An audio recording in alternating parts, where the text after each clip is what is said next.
Welcome to బీజేటీవీ. ముందుగా headlines చూద్దాం. కలుషిత నీరు, కలుషిత పాలు ఘటనపై అధికారులను ప్రశ్నించిన సీఎం. ప్రజల ఆరోగ్యంపై నిర్లక్ష్యం సహించుకోమన్న చంద్రబాబు. కలెక్టర్లు క్షేత్రస్థాయిలో పర్యటించాలని సీఎం ఆదేశం. కల్తీ ఘటనలపై అధికారులకు సీఎం హెచ్చరిక. పేదల కోసం పోరాడుతున్న కవిత గొంతు నొక్కుతున్నారని ఆరోపణ. వెలుగుమట్ల బాధితుల కోసం కవిత పోరాటం అన్న జాగృతి నేతలు. మహిళా గొంతు నొక్కుతున్నారన్న ప్రభుత్వంపై విమర్శ. 700 కుటుంబాల సమస్యలపై కవిత పోరాటమన్న జాగృతి. మూసీ పునరుజ్జీవనంపై సీఎం రేవంత్ కీలక సమీక్ష. మూసీ ప్రాజెక్టుపై ప్రత్యేక కార్యక్రమానికి ప్రభుత్వం సిద్ధం. మూసీ అభివృద్ధిపై అన్ని పార్టీల నేతలకు ఆహ్వానం. మూసీ పునరుద్ధరణపై పవర్ పాయింట్ ప్రెజెంటేషన్ సిద్ధం. అట్టడుగు వర్గాల అభ్యున్నతే కాంగ్రెస్ సిద్ధాంతమన్న మహేష్. కులగణన సర్వేతో అన్ని వర్గాల వివరాలు నమోదు అన్న గౌడ్. ఆదివాసీ హక్కుల పరిరక్షణకు కాంగ్రెస్ కట్టుబాటు. అన్ని వర్గాలకు అవకాశాలు కల్పించడమే లక్ష్యమన్న గౌడ్. జగన్పై తీవ్ర విమర్శలు చేసిన వాసిరెడ్డి పద్మ. జగన్ అసత్యాలు చెబుతున్నారన్న వాసిరెడ్డి పద్మ ఆరోపణ. మహిళల రక్షణపై జగన్కు హక్కు లేదన్న పద్మ.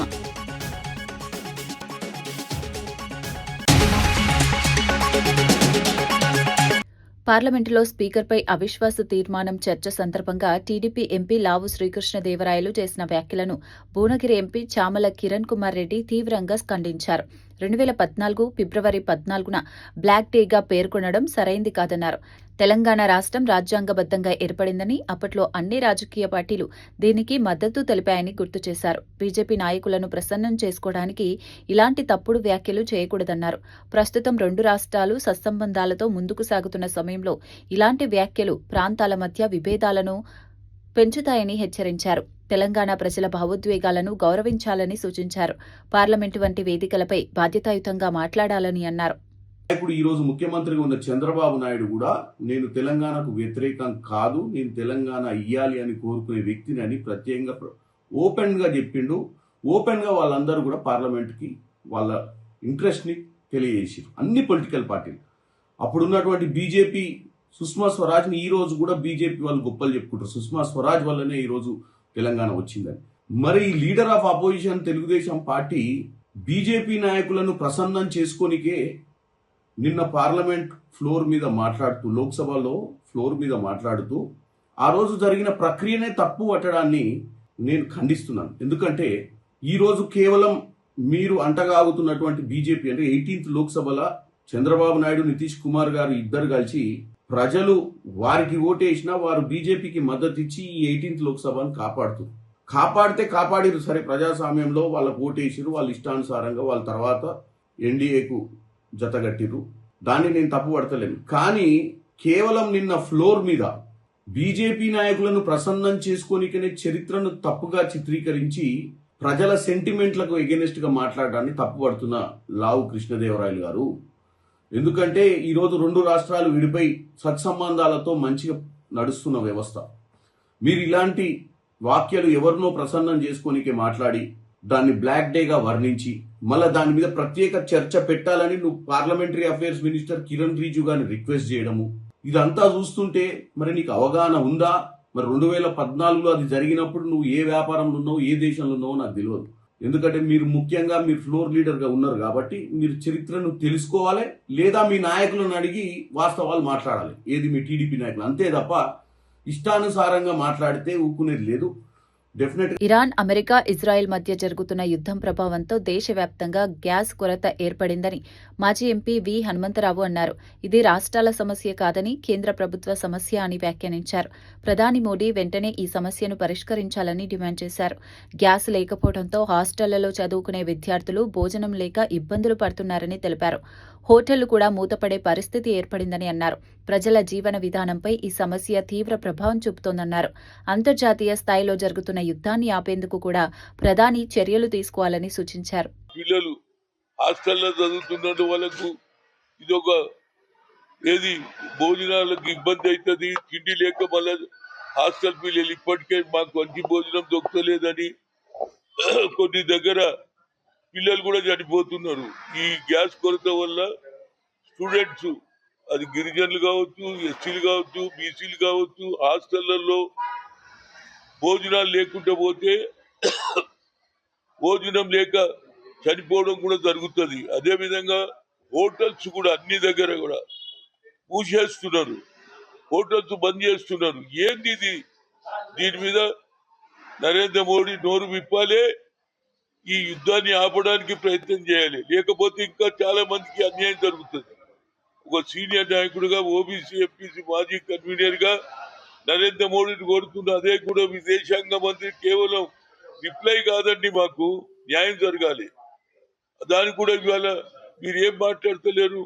తెలంగాణ రాష్ట్రంపై లోక్సభలో టీడీపీ ఎంపీ చేసిన వ్యాఖ్యలను ఎంపీ వడ్డిరాజు తీవ్రంగా ఖండించారు. 14 సంవత్సరాల పాటు శాంతియుతంగా పోరాడి సాధించుకున్న ప్రత్యేక తెలంగాణపై ఇలాంటి వ్యాఖ్యలు చేయడం సరైంది కాదన్నారు.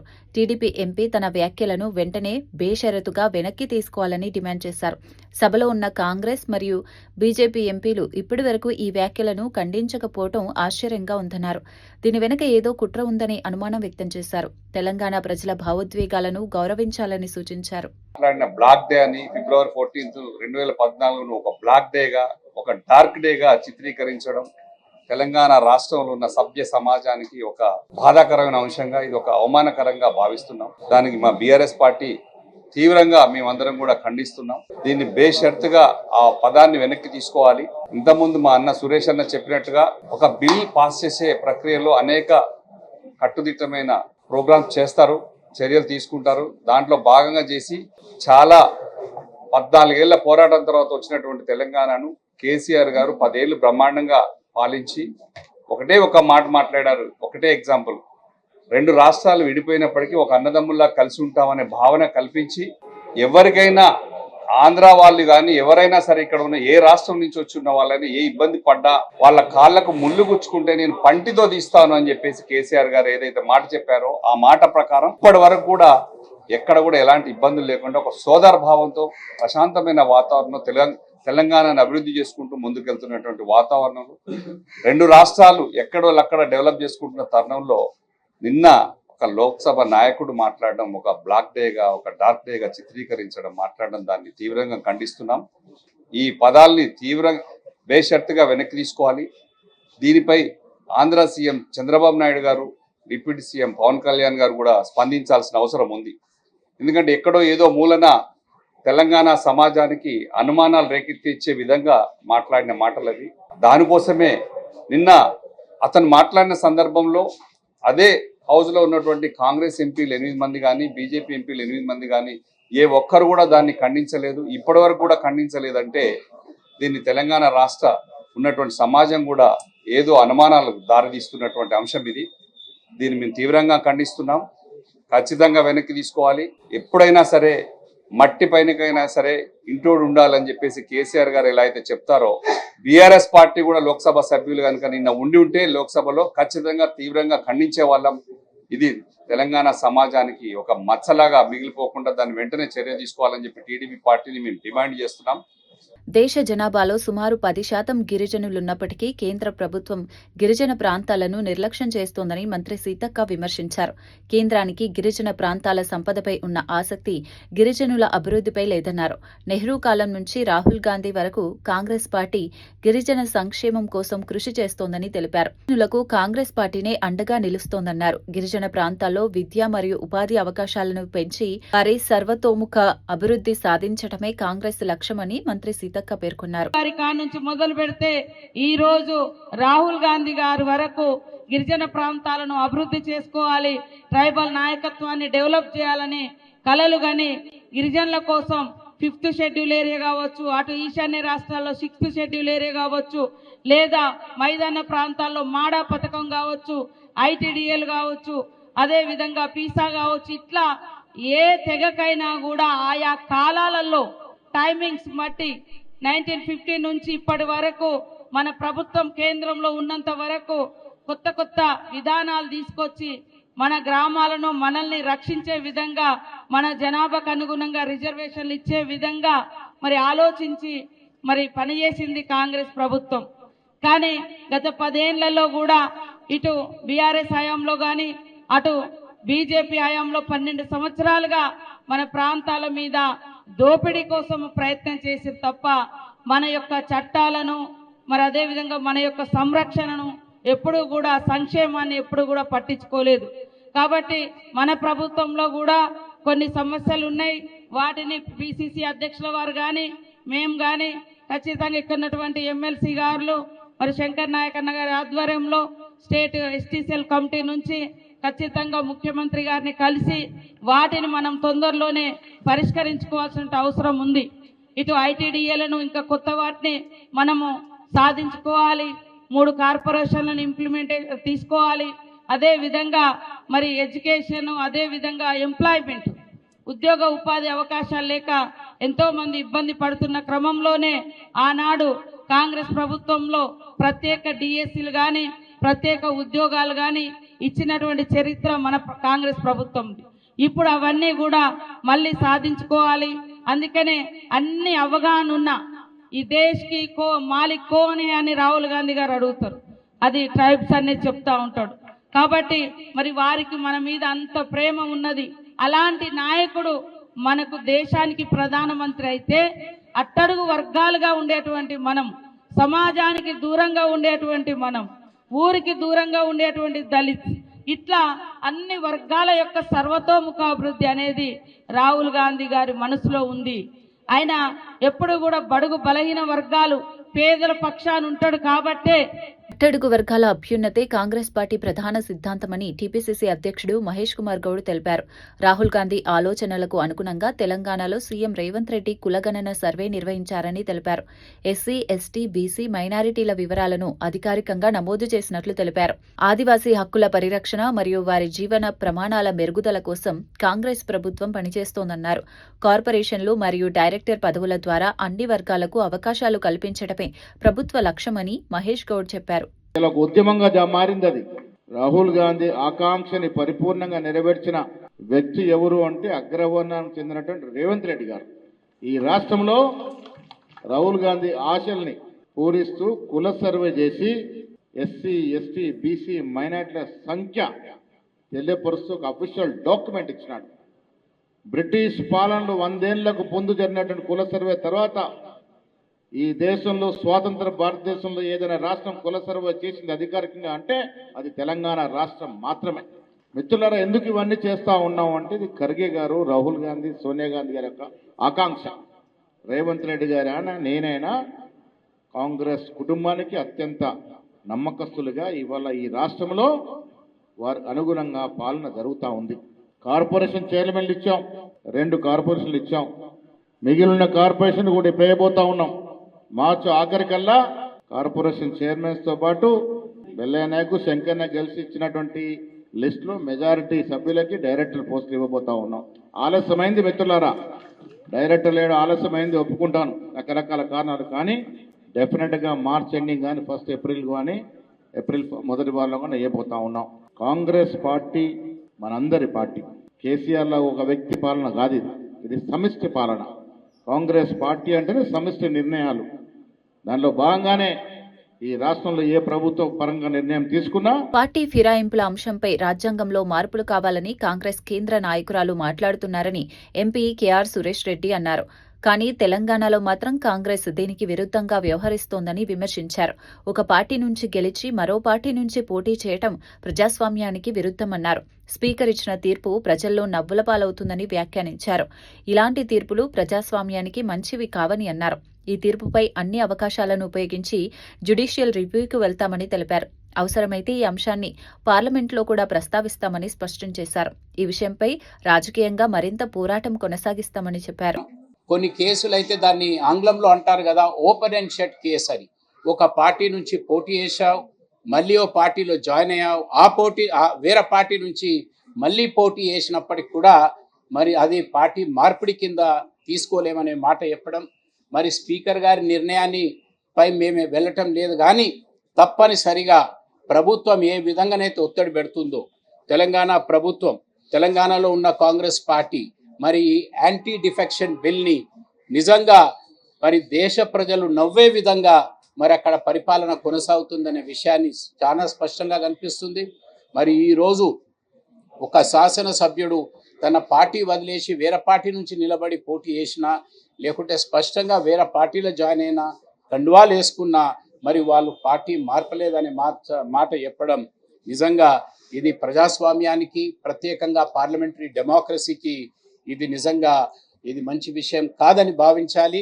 ఏదైతే మాకు అవకాశాలు ఉన్నాయో మా పార్టీ ప్రతి ఒక్క వేదికపై ఈ అంశాన్ని తీసుకెళ్ళి ఈ కాన్స్టిట్యూషనల్గా కానీ లీగల్గా పోరాటంతో పాటు పొలిటికల్ బ్యాటిల్ కూడా బీఆర్ఎస్ పార్టీ దీనిపై తప్పనిసరిగా టేకప్ చేస్తాం. పార్లమెంట్లో కూడా ఈ అంశాన్ని, ఎందుకంటే మొదటి నుంచి కూడా ప్రతి ఒక్క అంశంపై కేసీఆర్ గారు ఇచ్చిన ఆదేశాల మేరకు మేము ప్రతి సందర్భంలో ఈ యాంటీ డిఫెక్షన్ పై మాట్లాడడం జరుగుతుంది. యాంటీ డిఫెక్షన్ ని వాటర్ టైట్ చేయండి అంటే ఎక్కడ కూడా లొతుకులు లేకుండా మరి స్పష్టత తీసుకురావడానికి చట్టాల్లో మార్పులు తీసుకురావాలని గత 4-5 సంవత్సరాల నుంచి బీఆర్ఎస్ పార్టీ దీనిపై పార్లమెంట్లో కొనసాగుతూనే ఉంది మా పోరాటన. రేపు తప్పనిసరిగా చట్టాల్లో మార్పులు తీసుకొచ్చే విధంగా మా పార్టీ ముందు ఉంటుందనే విషయాన్ని మనం చూస్తున్నాం. పేదల తరపున పోరాటం చేస్తున్న కల్వకుంట్ల కవితను అణగదొక్కే ప్రయత్నం జరుగుతోందని జాగృతి నాయకులు ఆరోపించారు. CM Revanth Reddy stand with her అంటూ మాట్లాడుతున్నప్పటికీ వాస్తవానికి మహిళ గొంతును నొక్కుతున్నారని విమర్శించారు. పేదల ఇళ్ల సమస్యలపై కవిత చేస్తున్న పోరాటాన్ని ప్రభుత్వం అడ్డుకుంటోందని అన్నారు. సుమారు 700 కుటుంబాల సమస్యలపై కవిత నిలబడుతున్నారని చెప్పారు. ఈ కుటుంబాలకు న్యాయం జరిగే వరకు పోరాటం కొనసాగుతుందని జాగృతి నాయకులు పేర్కొన్నారు. ఈ అంశం తెలంగాణ రాజకీయాల్లో చర్చకు దారితీస్తోంది. జాగృతి రాష్ట్ర అధ్యక్షురాలు శ్రీమతి కల్వకుంట్ల కవితక్క గారిని అన్యాయంగా, అక్రమంగా, అప్రజాస్వామికంగా ఒక మహిళా నాయకురాలని చూడకుండగా, మహిళా పోలీసులు లేకుండగా అరెస్టు చేసి పోలీస్ స్టేషన్లో రాత్రి 8 గంటల వరకు నిర్బంధించి 8 తర్వాత రిలీజ్ చేస్తే మళ్ళీ కూడా ఏ డిమాండ్తో అయితే పేదలకు న్యాయం చేసేంత వరకు అక్కడి నుంచి కదలనని ఒక చిత్తశుద్ధితో పోరాటం చేస్తున్నటువంటి కవితక్క గారిని మళ్ళీ అక్కడ అంబేద్కర్ భవన్కి వెళ్ళి ధర్నా చేస్తున్నటువంటి క్రమం లోపల, నిరసన దీక్ష చేస్తున్నటువంటి సందర్భంలో మళ్ళీ తెల్లవారుజామున నిన్ను అరెస్ట్ చేసి ఇక్కడికి తీసుకొచ్చి ఇక్కడ కార్యాలయంలో ఇంటి దగ్గర వదిలితే మళ్ళీ కూడా పేదలకు, అక్కడ ఉన్నటువంటి ఖమ్మం జిల్లా వెలుగుమట్ల బాధితులకు న్యాయం చేసేంత వరకు కూడా ఖచ్చితంగా ఈ నిరాహార దీక్ష మానని చెప్పేసి గట్టిగా పోరాటం చేస్తున్నటువంటి శ్రీమతి కల్వకుంట్ల కవితక్క గారికి ఈ సందర్భంగా ఉద్యమాభివందనాలు తెలియజేసుకుంటా ఉన్నాం. ఈరోజు మహిళా దినోత్సవం అయిపోయినటువంటి మార్చి 8న మహిళా దినోత్సవం జరిగితే రాష్ట్ర ప్రభుత్వం చాలా గట్టిగా స్టాండ్ విత్ హర్ అని చెప్పేసి గొప్ప కార్యక్రమం చేసింది. మేము ఆమెతో నిలబడతామని చెప్పేసి. కానీ దురదృష్టం, ఒక మహిళని చూడకుండగా, మీరు ఏ చిత్తశుద్ధి లేకుండగా, అంటే మీకు ఇదొక ఉదాహరణ, మీకు మహిళల పట్ల చిత్తశుద్ధి లేదని చెప్పడానికి మహిళా దినోత్సవం అయిపోయినటువంటి 2 రోజులకే కనీసం విచక్షణ లేకుండా ఒక అప్రజాస్వామికంగా న్యాయబద్ధమైనటువంటి డిమాండ్తో పేద వర్గాలకు న్యాయం చేయాలన్నటువంటి ఏకైక లక్ష్యంతో ఎవరో ఇచ్చిన భూములు కావవి, ప్రభుత్వ భూములు అంతకన్నా కావవి, భూదాన్ ట్రస్ట్ ద్వారా సంక్రమించినటువంటి న్యాయబద్ధమైనటువంటి పట్టాలు కలిగి ఉన్నటువంటి పేదలను మీ భూదాహం కోసం ఖమ్మం జిల్లాలో ఉన్నటువంటి 3 మంత్రుల కోసం ఈ రకంగా చేయడం దుర్మార్గం అని చెప్పేసి గట్టిగా నిలబడి మాట్లాడితే మహిళ గొంతు నొక్కే ప్రయత్నం చేసినారు.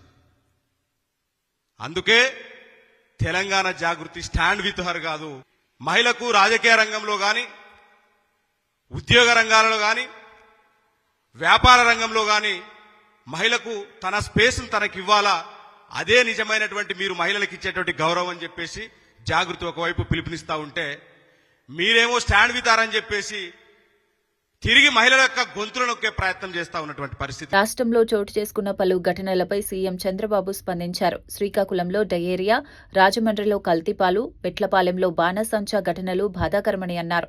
నీరు కలుషితమవుతుంటే మరియు పాలు కల్తీ అవుతుంటే సంబంధిత శాఖలు ఏం చేస్తున్నాయని ప్రశ్నించారు. ప్రజల ఆరోగ్యంతో సంబంధమున్న అంశాల్లో నిర్లక్ష్యం సహించబోమన్నారు. జిల్లాల కలెక్టర్లు కనీసం 8 రోజులు క్షేత్రస్థాయిలో పర్యటించాలని ఆదేశించారు. సమస్యలను ప్రత్యక్షంగా పరిశీలించి వెంటనే చర్యలు చర్యలు తీసుకోవాలని సూచించారు. ప్రజల ఆరోగ్యం మరియు భద్రతపై అధికారులు ప్రత్యేక దృష్టి పెట్టాలని సీఎం స్పష్టం చేశారు. చూసిన తర్వాత చాలా బాధేస్తుంది. Somewhere we're missing, we cannot miss it. అందుకే నేను చెప్తున్నా, ఈరోజు చాలా కఠినంగా ఉంటాం.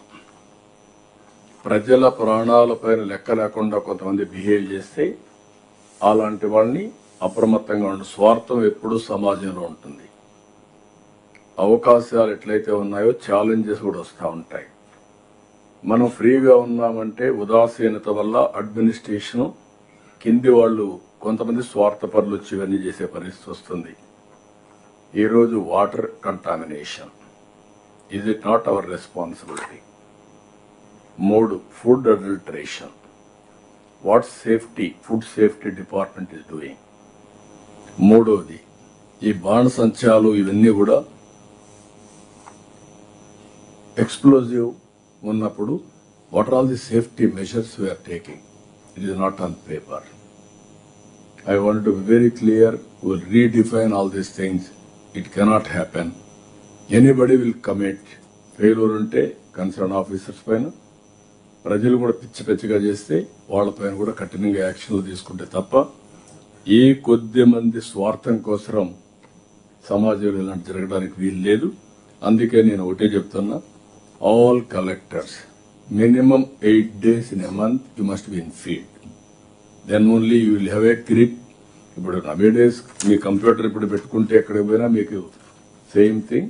8 days ఫీల్డ్లో ఉండాలి, ప్రజల్ని ప్రిపేర్ చేయాలి, అధికార యంత్రాంగాన్ని అప్రమత్తం చేయాలి. అనంతపురంలో టీడీపీ ఎమ్మెల్యే దగ్గుపాటి ప్రసాద్పై ముస్లిం సంఘాల జేఏసీ నాయకులు తీవ్ర విమర్శలు చేశారు. టీడీపీ కార్యకర్త నూర్ మహ్మద్ను ఎమ్మెల్యే అనుచరులు బెదిరించారని ఆరోపించారు. రాయల్ మధు మరియు ఇస్మాయిల్ అనే అనుచరులు ఈ బెదిరింపులకు పాల్పడ్డారని చెప్పారు. ఎమ్మెల్యే దగ్గుపాటి ప్రసాద్ రౌడీ షీటర్ల సలహాలతో వ్యవహరిస్తున్నారని విమర్శించారు. ఇఫ్తార్ విందుకు నూర్ మహ్మద్ హాజరు కాకపోవటమే ఈ వివాదానికి కారణమని తెలిపారు. అనంతపురంలో ఎమ్మెల్యే ఆగడాలు శృతిమించాయని ఆరోపించారు.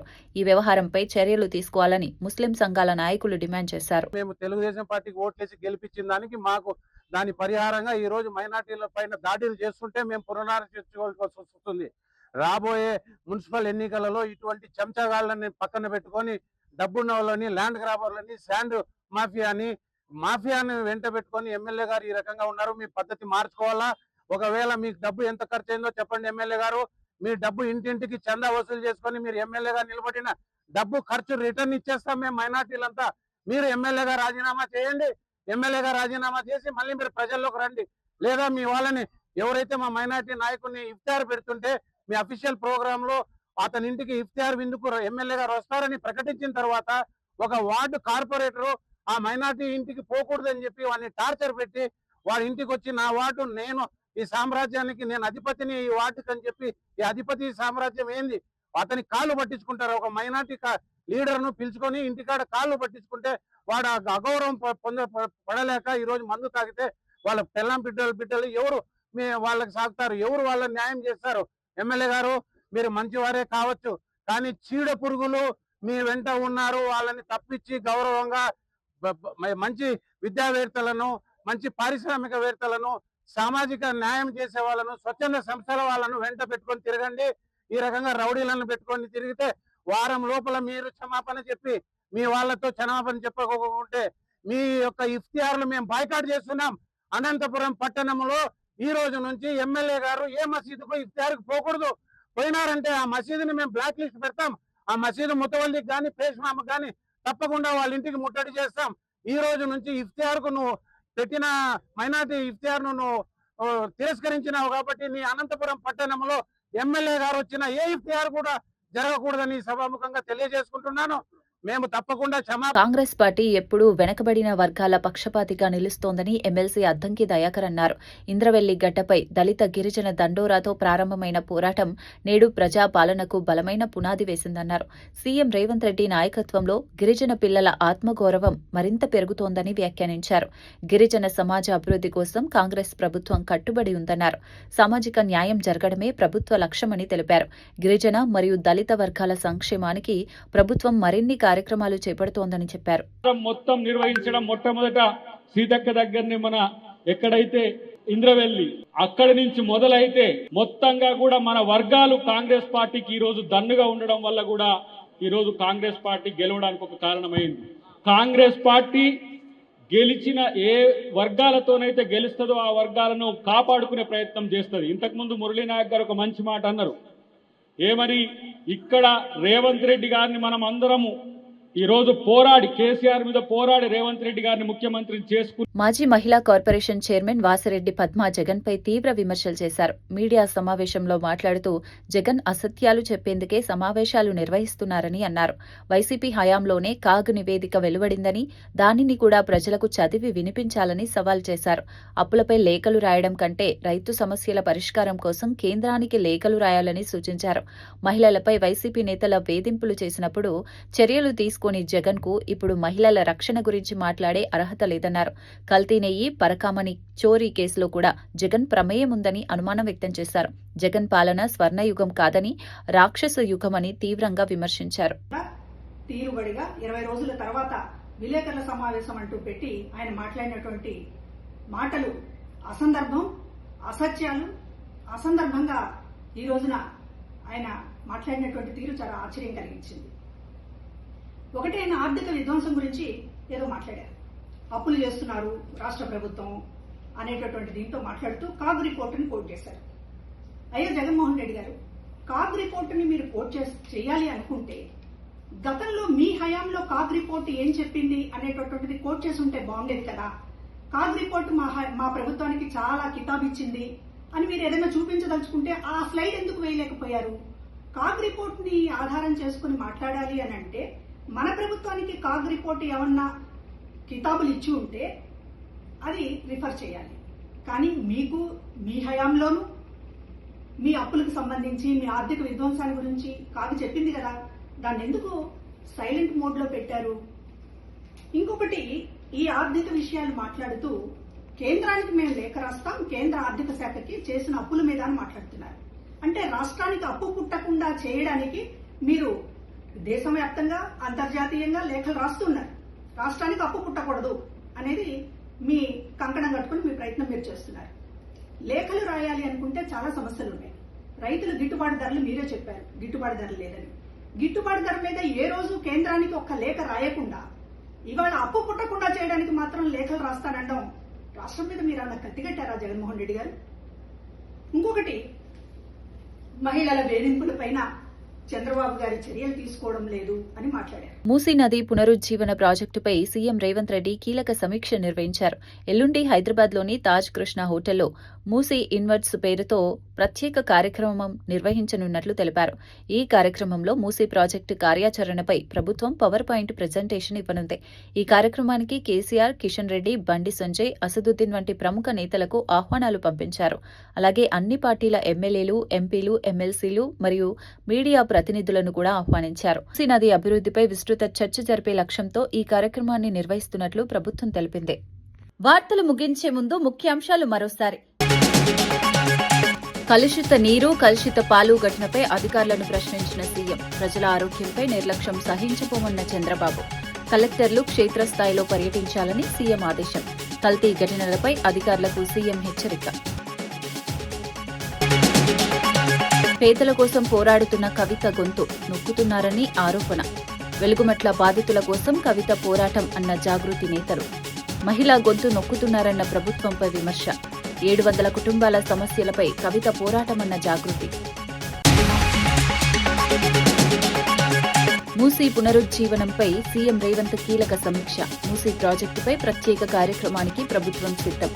మూసీ అభివృద్ధిపై అన్ని పార్టీల నేతలకు ఆహ్వానం. మూసీ పునరుద్ధరణపై పవర్ పాయింట్ ప్రెజెంటేషన్ సిద్ధం. అట్టడుగు వర్గాల అభ్యున్నతే కాంగ్రెస్ సిద్ధాంతమన్న మహేష్. కులగణన సర్వేతో అన్ని వర్గాల వివరాలు నమోదు అన్న గౌడ్. ఆదివాసీ హక్కుల పరిరక్షణకు కాంగ్రెస్ కట్టుబాటు. అన్ని వర్గాలకు అవకాశాలు కల్పించడమే లక్ష్యమన్న గౌడ్. జగన్పై తీవ్ర విమర్శలు చేసిన వాసిరెడ్డి పద్మ. జగన్ అసత్యాలు చెబుతున్నారన్న వాసిరెడ్డి పద్మ ఆరోపణ. మహిళల రక్షణపై జగన్కు హక్కు లేదన్న పద్మ.